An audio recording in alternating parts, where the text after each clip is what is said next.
Magandang araw mga ka-trip. Ako po si Jem at ito ang Tripla.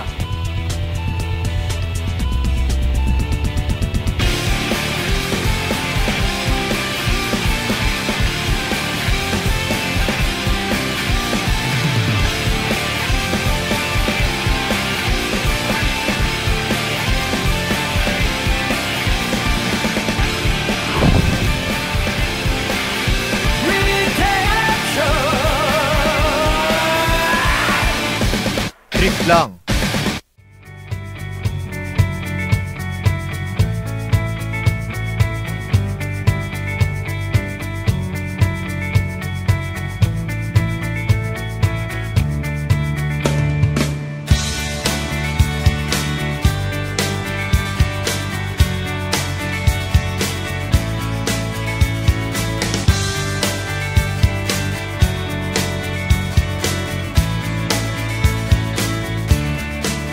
Kakaibang ating gagawing trip ngayon.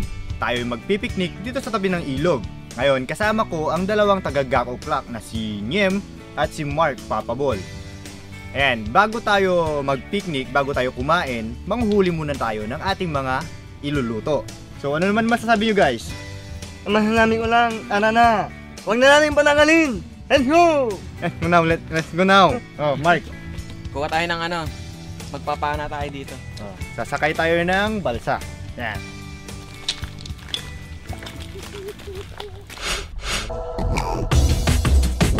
Tatawirin namin ang ilog na ito para marating ang kinaroroonan ng aming mga kasama.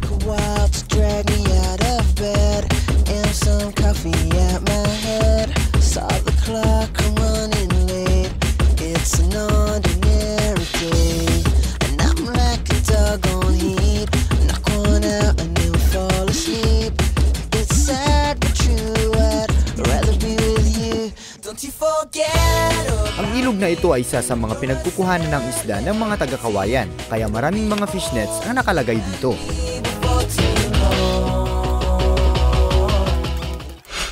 Bale, nandito tayo ngayon sa Rene River dito sa Kawayan. Ang ilog na ito ay konektado sa Abra River at meron ding parte dyan na naghihiwalay papunta sa Mistizo River ng Vigan.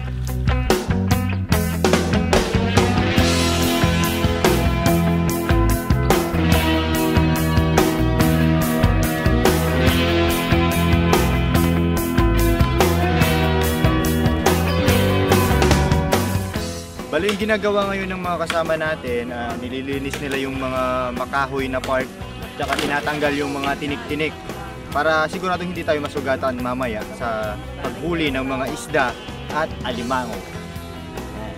Ayun, may nahuli. Kuya, anong klaseng isda yan? Ito ang tinatawag sa amin dito ng pasga. Pasga sa Ilocano, no? Oo. Parang kamukha nung bangus. Oh. Sa pagbabalik ng trip lang, ipagpapatuloy natin ang paglilinis ng mga tinik at masusubukan namin ang manghuli ng isda.